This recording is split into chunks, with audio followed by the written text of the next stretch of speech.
হয়ে গেছে। ফুল পুজো করো। আজকের আমি তোমাদের সামনে এটা দুর্গাপূজা স্পেশালে উড়াবো। তোমাদের দিদিভাই এটা চয়েস করবে, ঠিক আছে?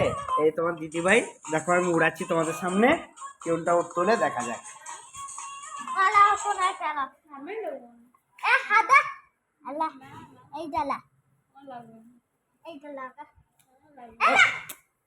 কোনটা তোলো, কোনটা তোলো, তোলো, যে কোনো একটা তোলো, তোলো তোলো তোলো।